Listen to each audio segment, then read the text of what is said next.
right, this says Seth selects a random sample of students from a local college. He has students in their their year in college, and how far the college is from their home in miles. How can Seth's sample estimate the proportion of freshmen in the population, and how accurate is the estimate likely to be? So, what Seth would do is he would count how many total he has, which is 1, 2, 3, 4, 5, 6, 7, 8, 9, 10. He's got 20 people that he took data from, and how many freshmen? We've got 1, 2, 3, 4 freshmen. So this says you can use sample statistics such as a proportion and mean to estimate the corresponding population parameters. The proportion of freshmen in a sample can be used to estimate the proportion of freshmen in a population. So the ratio of freshman students in the population, so we took the number of freshmen, which I counted was 4, versus the number of participants in our sample, which was 20, because he only interviewed or asked 20 people. 4 of them were freshmen.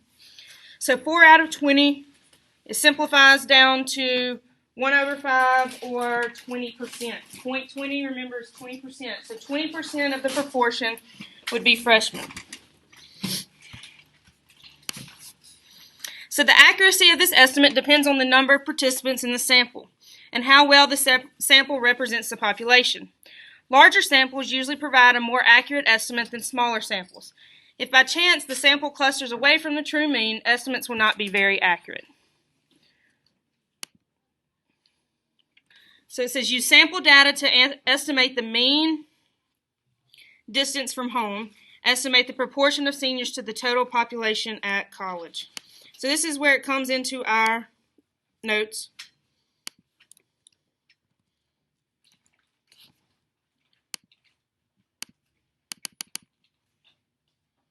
All right, use the sample data to estimate the mean of distance from home. So I already did this, but y'all know the mean. What you do is you add up all the numbers and you divide it by your total. So if I look at if I added up 5 plus 50 plus 65 plus 200, if I added up all these distances away from home, the total I got was 2017. So mean equals 2017, and we said he interviewed 20 people. So 2017 divided by 20 gives me 100.85, and we're going to say that's miles. So the average number of miles that a student drives, or the 20 students that he interviewed, the average number that they drive to school is 100.85 miles.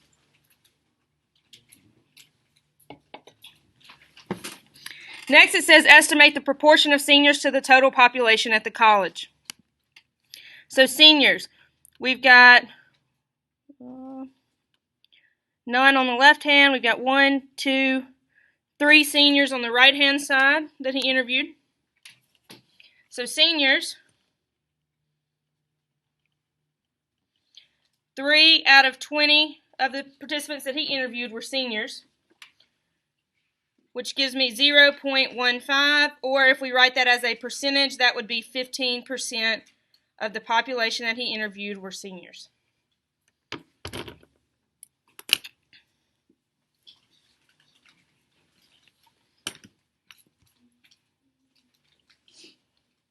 Everybody got that?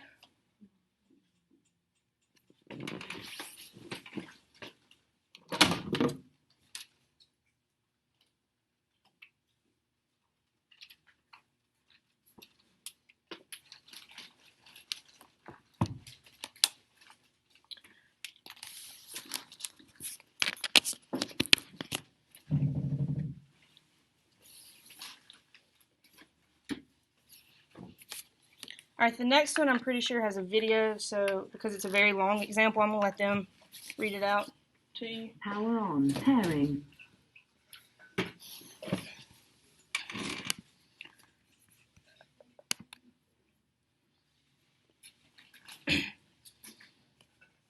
Oh, no, it doesn't. All right, it says T is contributing the same project as Seth's and has sampled a different group of students. The proportion of freshmen in her sample is 40%, or 0.40 or 40%. as compared to Seth's results of 20%. How can Seth and Tia determine whose result is a better representation of the population? It says Tia and Seth decided to examine more samples. Everybody in their class completed the same survey. They compared the 50 total samples of 20 college students. So 50 people in their class interviewed 20 different college students. Seth and Tia created a histogram, which is kind of what we looked at this week, of the proportion of freshmen in each sample. So here's their histogram that they completed. Proportion of samples. 2 samples had less than 10%, or between 0 and 10%. 7 samples had between 10% and 15%. 9 samples had between 15% and 20%. And so y'all see that, right? Looks like only 1 had between 35 and 40%, which that was probably Tia's that we just talked about. It says in 6 samples out of 50, between 30 and 35% of the sample participants are freshmen. The 6 right here, that's how you read that. In 47 samples out of 50, the sample proportion falls between 10 and 35%. So most of our samples, that means only 3 samples fall outside of this normal distribution. It says this distribution of samples results is approximately normal. There is a natural variability among the samples, but most samples return statistics between 10% and 35%. It is reasonable to predict that the actual proportion of freshmen at this college is between 10% and 35%. Seth's results of 20% is in the middle of the range and is likely a good representation of the population proportion. Tia's results of 40% fall outside the range of most of the results, so it is more likely that her estimate is further away from the true mean.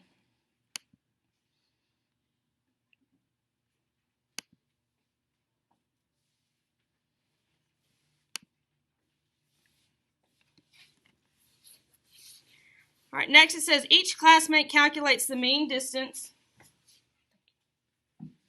Each classmate calculates the mean distance from their home in miles reported by participants. Seth and Tia create this histogram to investigate the sample statistics. How many samples reported an average distance from home between 101 and 125 miles? Use the histogram to suggest a reasonable interval to estimate the population perimeter. So I'm going to call, you can actually see it better on yours. So what we're looking for is how many samples reported an average between 101 and 125. Well, that is right here. How many samples created that? That would be at this line, which is 6. So 101 to 125 is approximately 6 samples. So approximately 6 people that are 6 different surveys.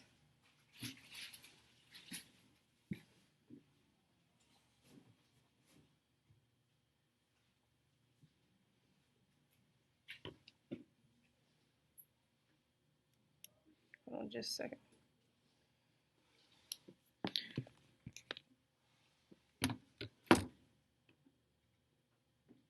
And then it says, use the histogram to suggest a reasonable interval to estimate the population perimeter. It looks like most people, in my opinion, drive between 26 and 125 miles.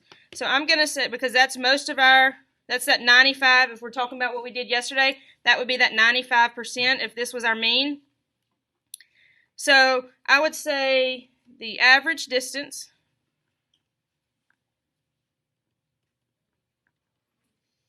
is likely to fall between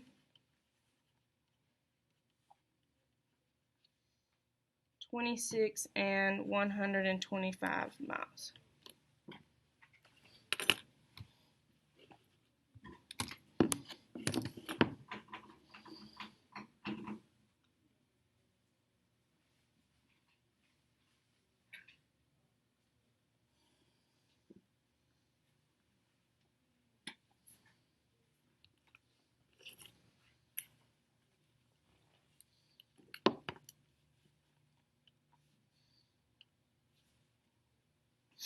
All right, this may be the long one. I think it's about basketballs.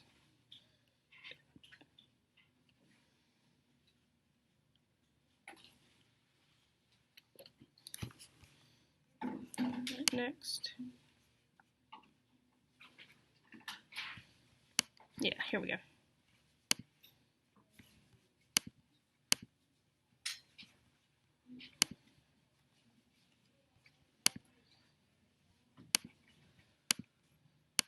Gabriella wants proof of Alex's claim that he is a 75% free throw shooter.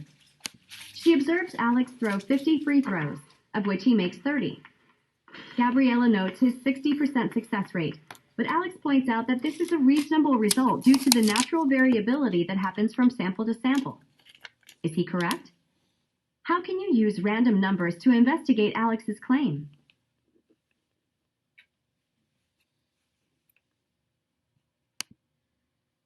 Assume Alex does make 75% of his free throws. Use a random number generator on a calculator or spreadsheet to simulate the outcome of a random sample of shots. Create a list of 50 random numbers ranging from 1 to 100. A formula like this generates a random number between 1 and 100. Numbers 1 through 75 represent successful free throws, and numbers 76 through 100 represent missed shots. In this sample, 39 out of 50 shots, or 78 hundredths, are successful. While the simulated proportion 78 hundredths is much higher than 60 hundredths, or 60%, this one simulation does not refute Alex's reasoning about natural variability. Gabriella needs more evidence. Continue the simulation, analyzing 100 samples of 50 shots each. The distribution of sample statistics, such as means or proportions from different samples of the same population, is called the sampling distribution. The sampling distribution of the number of successes in 50 shots for 100 simulated samples is approximately normal. Most sampling distributions approach a normal distribution as the sample size gets larger. Most sample proportions are clustered near the 75% success rate, but many random samples have different proportions of successes. As the number of trials increases, the distribution will more accurately reflect the population parameter. How can you interpret the sampling distribution?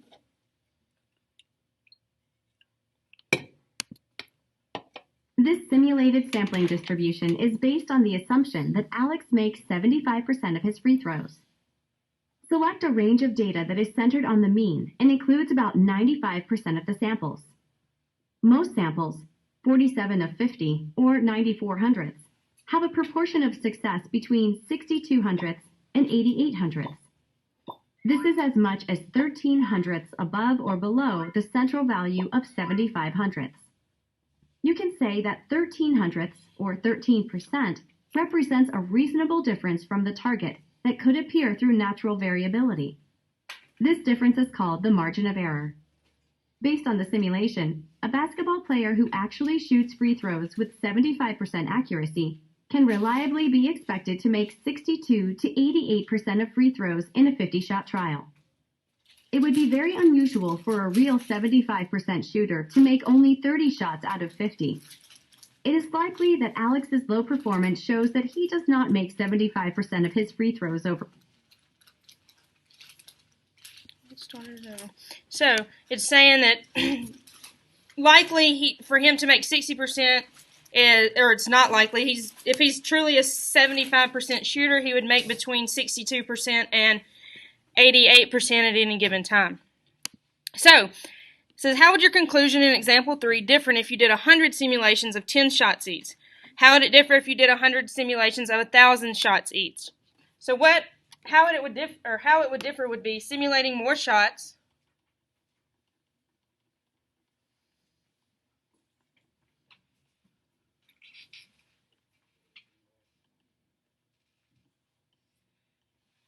would make the simulation. I didn't get that. Could you? More accurate. So basically, the more we did this, the more shots we took, the more simulating we did, the more accurate our results are. In anything. That's in anything. The more you do it, the more accurate your results are going to be.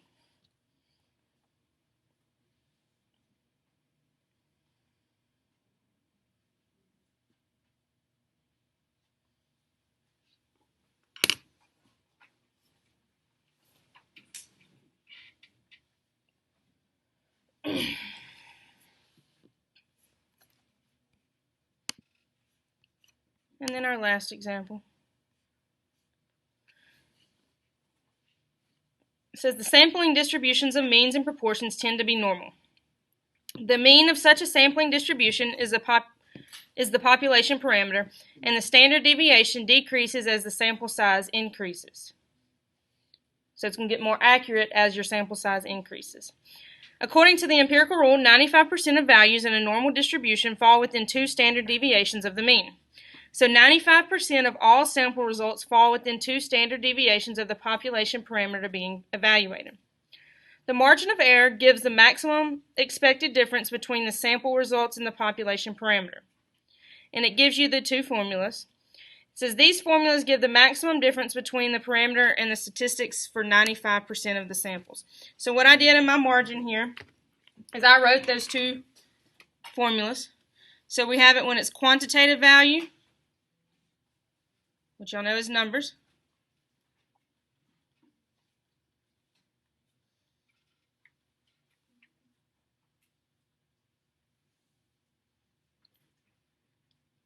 MOE is going to stand for margin of error. So the margin of error is approximately 2 standard deviations divided by our numbers of samples.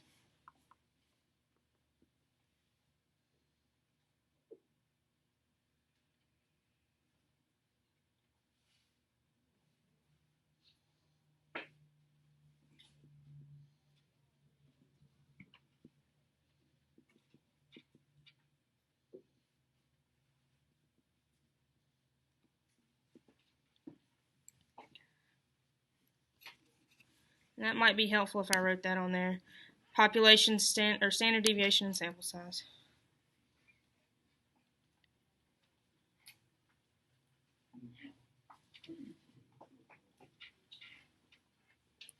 And N equals our sample size.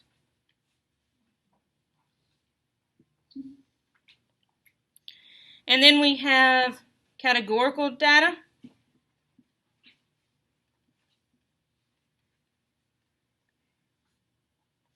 Where we've got our margin of error is approximately 1 over the square root of N for sample size of N.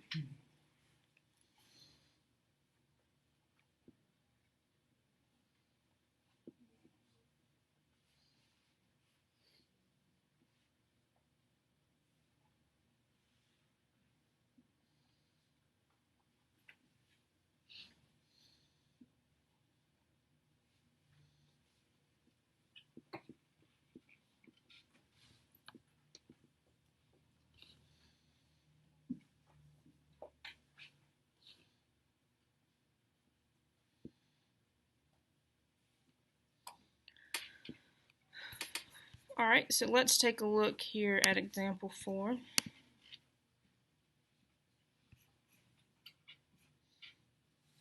says the College Board recently reported that the mean score on the SAT math exam is 508, with a standard deviation of 121. Washington High believes that its seniors can score considerably higher than the national average. So the school randomly sampled scores from 200 seniors, finding a mean score of 550. Is Washington High correct in its belief? Since the data in this example is quantitative, the margin of error for the SAT data is approximately 17. So they just plugged in our standard deviation of 121 and the sample size, or the number of seniors it selected randomly, as 200, and got approximately 17. So about 95% of random samples with 200 participants will have a mean within 17 points of the population perimeter of 508. That is your mean. Population perimeter is your mean. So find a range of reasonable means. It is reasonable to expect a mean as low as 491 and a mean as high as 525. So Washington High sample score of 550 is above the range of reasonable means. So do you see how it's above 525? So they can conclude that their seniors perform better than the national average. And then our example 4. Okay. says a random sample of 100 Washington High seniors revealed that 40% plan to take the SAT this year. Use the margin of error to predict the actual proportion of seniors planning to take the exam. So, that is a categorical data. That is not quantitative. So, I will use this margin of error down here. So, margin of error is approximately 1 over my sample size, or the square root of my sample size. So, that's 1 over 10, which is 10%.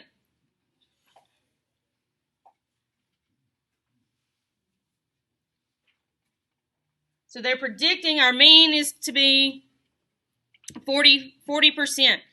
So if we did 40 plus n minus 10, we would get sample size of 30 over here to 50 over here. So anywhere between 30% and 50% of Washington High seniors will take the SAT.